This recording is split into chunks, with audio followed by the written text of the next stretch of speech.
Hello there, fellow Potterheads. Welcome back to our channel. We're continuing with the next chapter of Backward with Purpose, Part 1, Always and Always by Dead Woodpecker. So, again, sit back, relax, play it clearly, and play it safe. This is Chapter 4, Christmas Cheer.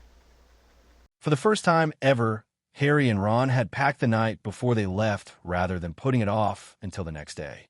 The long-standing tradition of running about madly and tossing whatever they could grasp into their overflowing trunks had been abolished. Feels weird, doesn't it? Ron asked. What? Getting it done with more than 5 minutes to spare? Ron laughed. That too. But I meant going home, to the burrow. I barely saw it before Mum was screeching at me to get ready. He smiled fondly, not all upset about it. I'd forgotten how loud she could get. They were in the room of requirement and had more time to speak to each other without Snape and Dumbledore wanting to discuss strategies and tactics, or Hermione wanting to discuss the Philosopher's Stone. They didn't begrudge either, but the 2 hours they had to completely relax stretched out before them like an early Christmas gift. Do you think it was stupid? Harry asked suddenly. To give that book to Hermione? They'd ordered a very rare copy of Memories Unbound as a gift for their friend, and Harry had second-guessed the decision, even though he'd been the one to think of it, ever since. Nah, I've told you before, Ron said lazily. She'll never believe it. You were right, mate. It sets the stage for when we tell her the truth. She'll think it's a load of rubbish. Harry nodded. She'll like the chocolate frogs, at least. And not all of it was something she'd never believe, said Ron. Some of it wasn't fairy tale stuff. It had an entire chapter on occlumency, even. Harry looked over at Ron. His already long legs stretched out toward the fire, and he had his arms behind his head. He looked completely relaxed, but Harry knew his best mate well, and thus knew the telltale signs of anxiety, the occasional scratching of his long nose, the way he tapped his foot. Nothing too obvious, but Harry knew. He also knew what bothered him. Harry was not the only one who knew Ron that well, and they were going to be in the company of his family. Just stay relaxed, Harry advised. Ginny's been able to do it all these months without any sort of problem. At least she hadn't mentioned it. It'd be just like Ginny to run into a spot of trouble the size of London and not see fit to tell them. Ron snorted. Like Ginny tell us. If it was something major, I'm sure she would, Harry murmured, despite the fact that he'd been thinking along the same lines as Ron. I can't wait to see her. She pointed out to me that we haven't been apart for this long since the burrow was destroyed. You'll see her in about 10 hours, Ron said absently. We'll have to find some way to get away from the burrow, just the three of us. Hopefully tonight, and several more times over Christmas. Isn't this the most maddening thing? Harry asked. We've spent so many years alone, without anyone, and now we're worried about getting away, just the three of us? Ron laughed. It's up there with one of the best feelings in the world. Ron, Harry said seriously after a while, you do think we're doing the right thing with the Philosopher's Stone? Letting it all play out the same way. Ron eyed him. You're having doubts? Harry was, but he had not told Ron of his misgivings. I'm afraid, he admitted. Then, when Ron looked shocked, he waved his hand abruptly. Not of all the obstacles, dolt. I'm worried about Voldemort. What if he tries to use legilimency on me? Snape's been training you in occlumency again, isn't he? Yeah, Harry admitted. I'm a bit better, but not by much, and I've got to be perfect before I meet him. Imagine if he found out everything. I got a lot of dangerous secrets, you know, and being from the future is just one of them. The Horcruxes, for one. He could easily hide them all again. We got the tiara, and the locket is fairly safe at Grimmauld Place. What about the cup? Ron said shrewdly. He can't exactly go break into Gringotts again. At least, he can't break into the Lestrange's vault. We did, Harry pointed out quietly. We did because Hermione impersonated Bellatrix, Ron replied.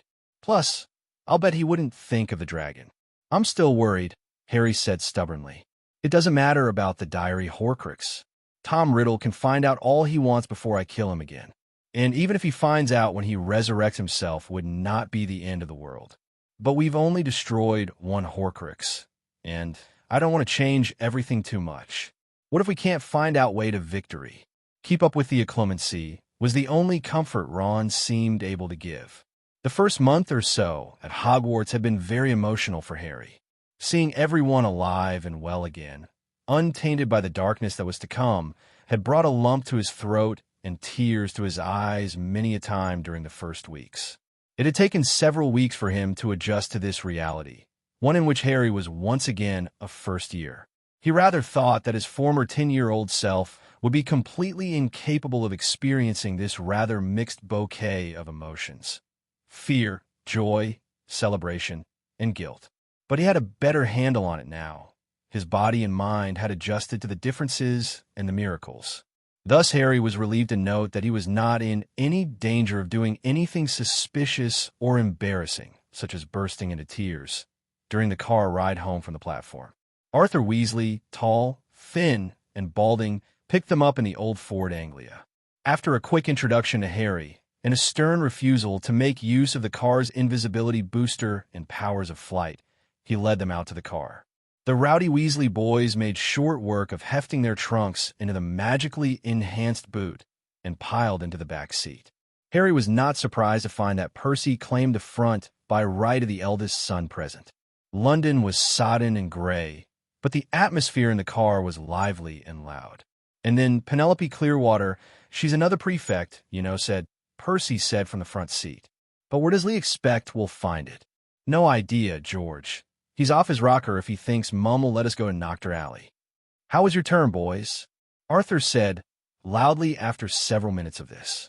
Harry could see his eyes in the mirror, so he was certain the older man was talking to him and Ron. It was fun, Dad. I love Hogwarts, Ron said enthusiastically, even if it got to a bit of a rocky start. Arthur's eyes twinkled. Don't think your mother's forgotten about it, Ron. Speaking of the confuzzle draft, Arthur looked sternly at the twins. Your mother suspects that you two were the ones to give it to them. We didn't, George said immediately. Only because we didn't think of it, Fred said fairly. It was pretty brilliant. I wish I could have been there, George added, if only to see the expression on that old bat's face. George, Arthur warned. Sorry. George looked quite unabashed. Professor Oldbat. Even Arthur laughed, and Percy cracked a grin, although Harry noticed that the older boy tried to hide it. Harry decided to speak up. Percy helped us with our potions work after that, since Professor Snape was so angry. Yeah, Ron put in. If Percy hadn't given us those tips about the common ingredients and whatnot, me and Harry would have lost even more points for Gryffindor. Percy sat up straighter. Just doing my job, Ron. Prefects help the other students. Don't pretend that the fact that I'm your favorite brother had nothing to do with it, Ron teased. Harry laughed. It had been a plan of theirs to attempt to include Percy. When they'd first begun to scheme, Ron had been struck by an idea. It was summer, and the residents of the cottage overlooking the river had changed almost completely in the last few months. Creature was simply delighted and bustled around preparing meals that did not go completely unappreciated. Ron's appetite especially had returned with a vengeance. He moaned, chewing a bite of sandwich. The elf's cooking gets better by the day. We ought to give him another Black family heirloom. Ginny looked exasperated but amused. Ron, if you can stop thinking about food for just 1 second, we got to talk about the family. Namely Percy. What about Percy? Ron asked. Apparently, he'd not been listening to the other two for the last 5 minutes. We don't want him to support the ministry again, Harry explained. We know he'll come back in the end, but, well, I don't know how to do that, but we could just treat him better, Ron said after taking another bite. We always treated him like the bastard of the family, except Mum and Dad. He was always pompous, yeah, but I regret a lot of the stuff we said over the years. Very insightful, Ron, Ginny smiled. It may not make a difference, but at least he'll know we love him, Ron said. Always and always. Thus Harry and Ron had gone to Percy every once in a while throughout their first term at Hogwarts. Not with anything big or earth-shattering, but they asked him a question here and there, which Percy responded to with a surprising degree of warmth. Despite the prior knowledge of the subject, his answers about potions and transfiguration, neither of which Ron or Harry was particularly skilled at, then or now, were helpful. Harry wondered about the changes they were making and felt reasonably confident that they were for the better. Percy's loss had been devastating, most especially to Ron and Ginny. They'd been angry with him for years when he'd chosen to stand with the ministry, even after Harry had been proven right. It was just barely after he had reunited with his family that Percy had been killed defending his mother from an attack from behind. Even if Percy chose to side with the Ministry again, Harry thought that he'd feel able to come back sooner. "What is the two of you so quiet?" Fred asked suddenly. Startled, Harry looked out the window and realized that dusk had fallen while he'd been lost in his thoughts. Ron moaned, "Thinking about Mom, and all the words she'll have for me about the confuzzled draft and the troll." George grinned evilly. "Better start getting your affairs in order. You're not like to live long once Mom gets her hands on you." "Your mother is very proud of you, Ron," Arthur interjected. "But she's a bit angry, yes." Percy swiveled around in his seat and grinned at Ron. "Better get started now. The burrow's only a kilometer away." Sure enough, they were driving past the small village of Ottery St. Catchpole, and Harry could see the orchard that marked the boundary of the land the burrow sat upon and hid their small Quidditch pitch from view. It was a beautiful sight, Harry thought. The sun was setting behind the mountains and made the snow that covered the ground and trees glow red, orange, and yellow. Soon enough, an even more beautiful sight came into view, the burrow. It was just as crooked, ramshackle, and beloved as ever. Harry got out of the car, retrieved his trunk, and gazed around. The old Wellington boots still guarded the back door. There was a clear path to the Quidditch pitch. Ginny obviously couldn't stop herself from flying, and little tracks in the snow that belonged to the many garden gnomes that lurked around the burrow because of Arthur's kind heart. "I expect Molly's got dinner ready," Arthur told his sons. "Be sure to take off your outer things in the hall. You know how your mother gets." "It's just snow," Fred and George complained in unison. "What's a little bit of water?" Arthur ignored them, but turned to smile kindly at Harry and squeezed Ron's shoulder affectionately. "Welcome to the burrow, Harry." They were lucky that Arthur Weasley had had the presence of mind to send his Patronus to his youngest son the night the Death Eaters attacked. Harry, Ron, and Hermione had been sitting in their tent, barely speaking. It had been a long year of hiding, and without any sort of sign of moving forward, they'd taken to snapping at each other. Not having any word from the outside world had not helped either. "Honestly, Ron, you shouldn't just expect me to do all the cleaning," Hermione said irritably. She was polishing her wand for what seemed like the 15th time in as many days. Ron was about to retort when they were astonished to see the unmistakable, misty form of Arthur's Patronus coalesce in front of him. "Burrow under attack," it said, and vanished. The three had never taken down the tent so quickly. It was packed within Hermione's beaded bag within a minute. They grasped hands and disapparated.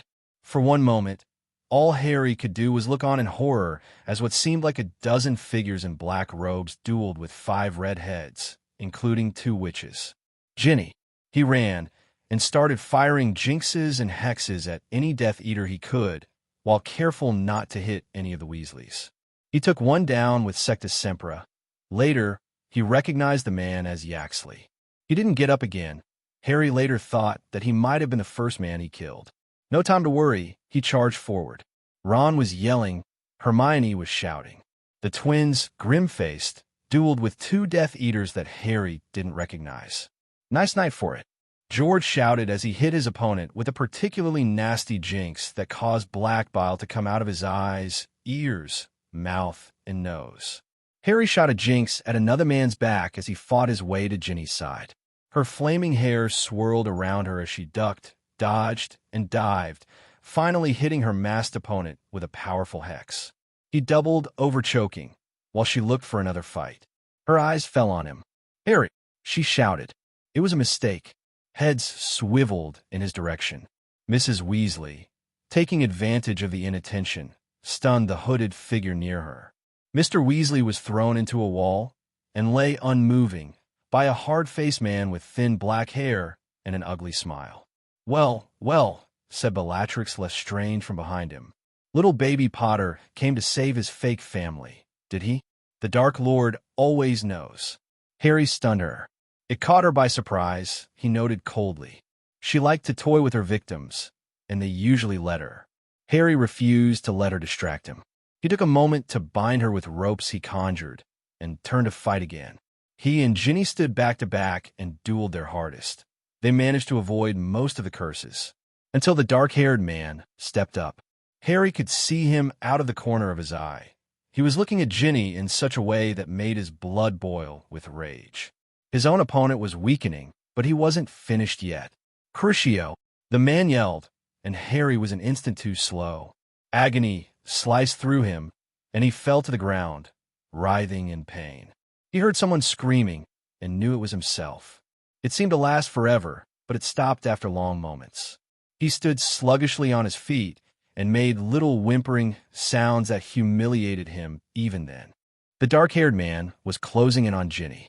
She was getting tired, he realized in an instant. Her wand arm was not moving with the same rapid grace he'd become accustomed to.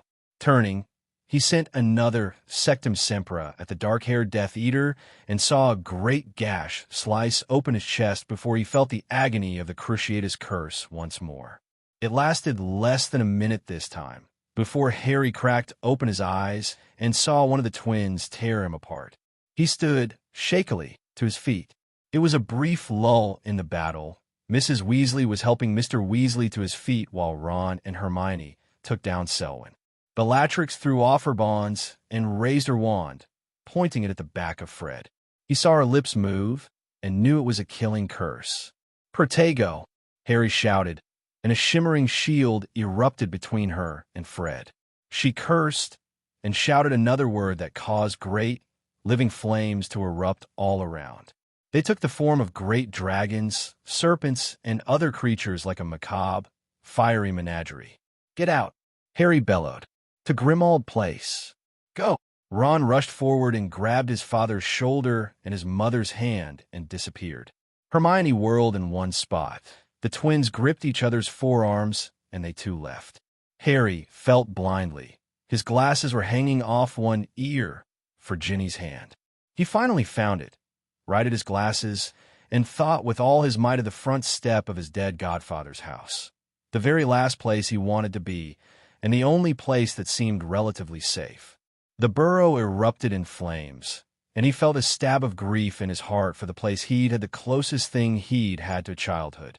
"Oi, wake up!"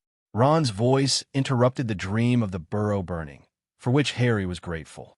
"What were you dreaming of?" "The burrow," Harry muttered, reaching for his glasses. "Not surprised," Ron said after a moment. "I can't get out of my mind either." It was the third day of the holiday, and Harry found himself both frustrated and elated by turns. It was just as wonderful as he remembered, this place and these people. Mrs. Weasley had been kind and loving, after she'd scolded them both for the troll. She'd been mollified when they explained that they only went to find Hermione. There was never a dull moment with any of Ron's siblings. They were loud and merry, especially around this time of year. Harry could hardly stop himself from staring at Ginny. It reminded him a bit of the time he'd spent at the Burrow during the summer between his first and second year. Only this time, they both blushed, something that Harry fervently hoped the twins did not notice. It wasn't out of shyness, though, but out of strong feelings that could not be expressed any other way. "Listen," Ron broke into his reverie. "I've got an idea for getting away with Ginny. You got your cloak, right?" Harry held it up silently. "Surprised I didn't think of this before." HPHPHPHPHPHP. Despite his fitful rest, Harry found himself wide awake as he and Ron, under the invisibility cloak, tiptoed to Ginny's room and opened the door without making a sound. Ron's brilliant plan had included nothing more than the invisibility cloak and the surety that everyone else was sleeping. It was past midnight, and the small room was lit only with the light of the moon. A small figure huddled under the blankets. Harry walked tentatively over to the sleeping Ginny. He gazed down at her for a moment, drinking in the sight of her. Ron nudged him. He bent over and whispered, "Ginny, wake up." Behind him, he heard Ron mutter, "Muffliato." She murmured and sighed a little, but didn't awaken. Harry brushed her hair away from her face and pressed a small kiss on her lips. Her eyes flew open. "Harry." She yawned and grinned at him. For a moment, he couldn't say anything, but smiled back rather stupidly. "We did it," she whispered. "We did." They all grinned at each other, and Harry felt almost ridiculously happy.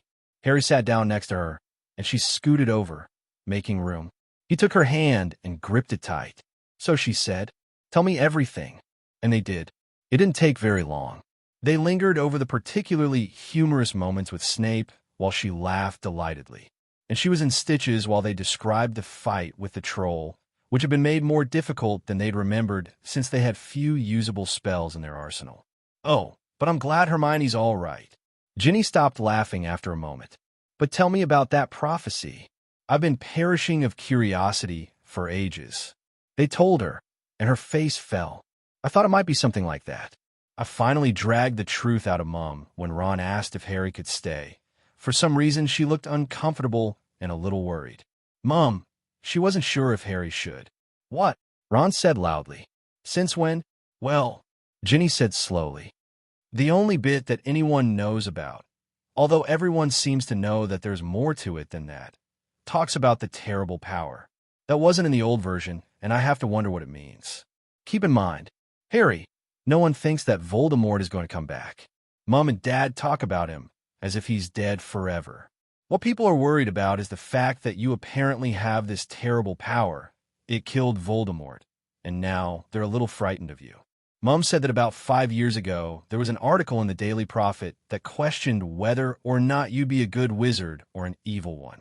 The words took a while for Harry to process. It had seemed funny in Dumbledore's office on their first day of classes that anyone would think that he'd be evil. It was not funny anymore at all, if Mrs. Weasley had not wanted him. "What does Mum think?"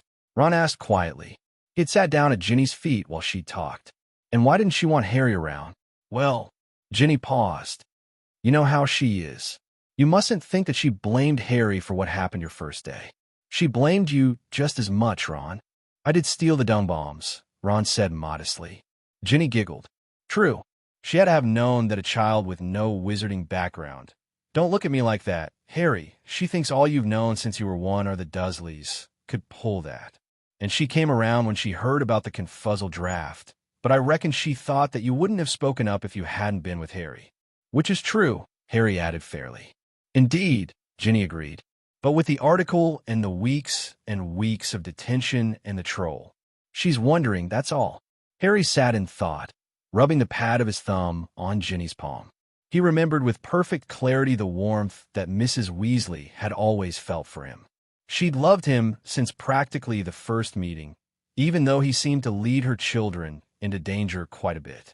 The Ministry battle, for instance, when Sirius had died.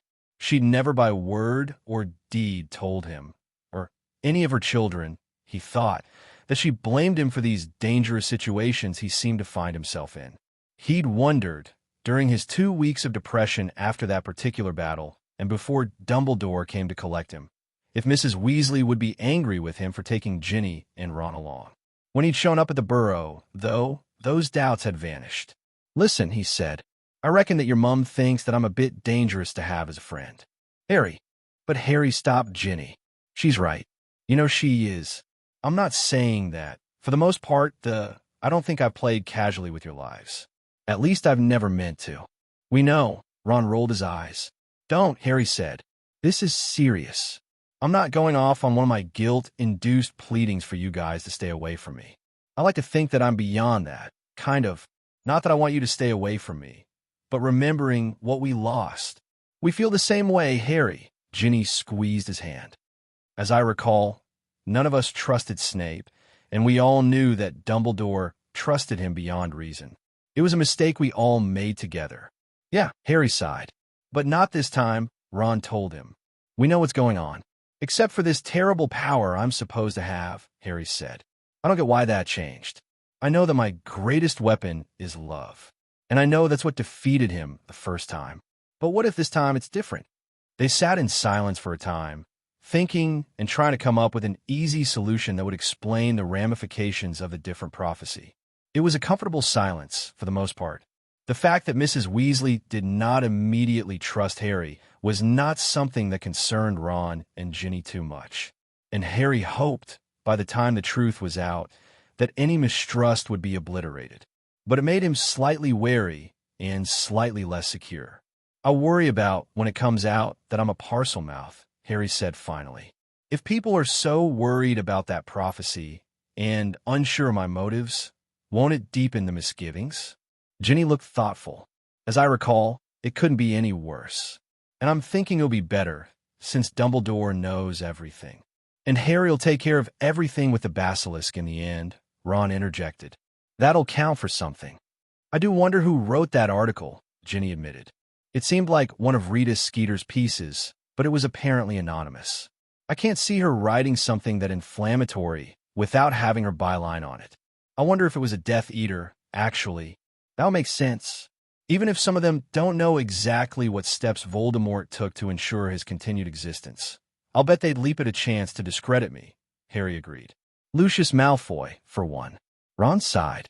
I'll be glad when we tell Hermione, that's for sure. I'll bet she'll tell us right off where we're wrong and such. Speaking of Hermione, Ginny began slyly, and Ron flushed. Quiet, you, he said. Ginny opened her eyes wide innocently, but neither one of them were fooled. She was bent on tormenting her brother for a bit, Harry realized.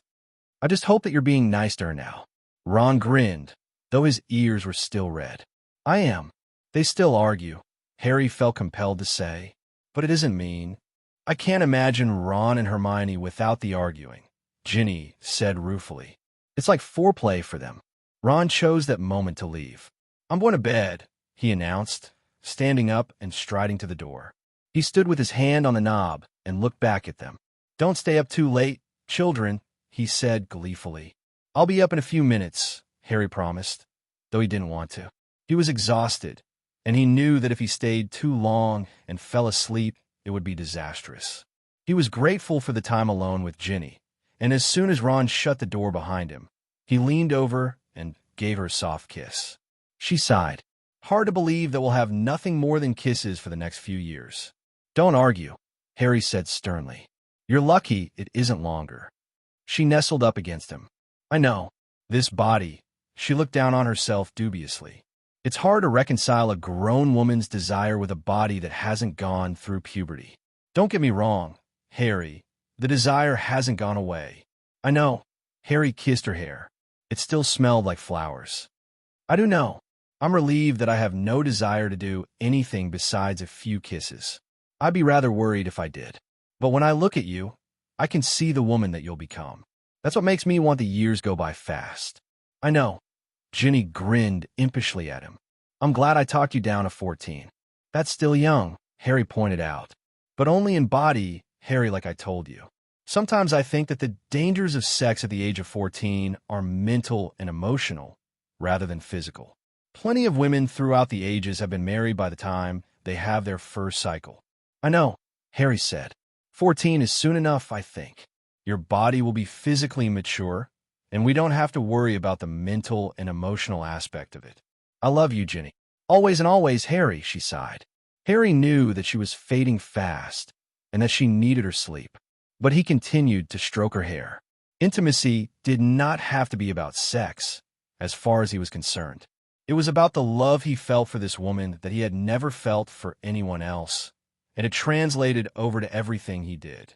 They had saved each other from the agony of the first years and the desperation of the last 4. He'd love her forever. This quiet moment was no less full of love. He finally left, leaving Ginny peacefully sleeping. She'd fallen asleep in his arms as she had so many times before.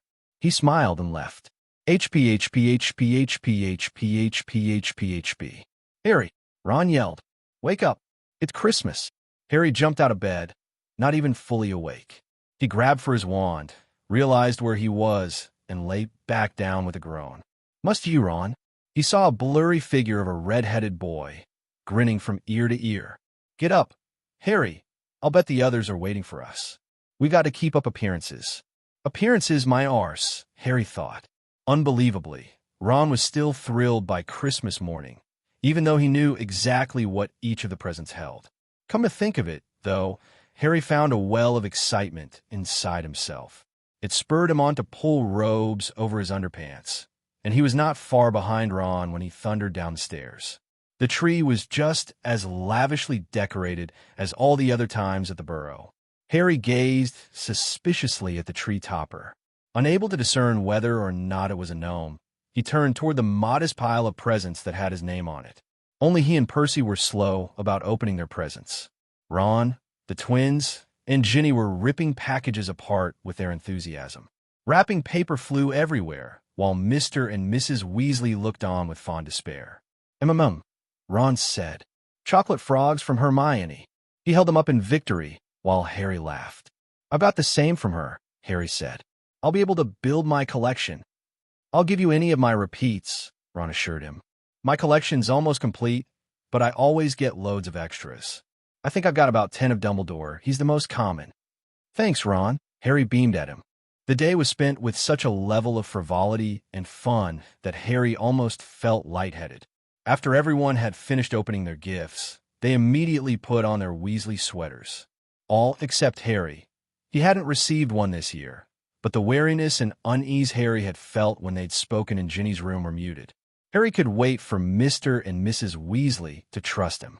Besides, Mrs. Weasley simply might not have had time to make him a sweater.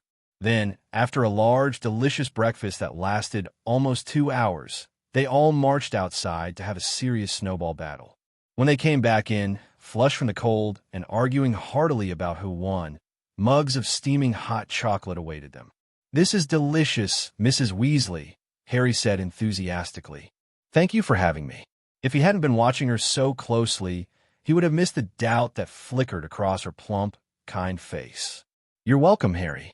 I can't expect her to immediately trust me, Harry thought later, lying awake in bed with only Ron's loud snores for company. It isn't fair. But when he remembered the words she'd spoken to him the night, they found out that Remus and Dora Lupin had been found dead alongside their small son Teddy. Harry sat in the kitchen at Grimmauld Place, with grief weighing heavy on his heart. He was alone in the darkened room.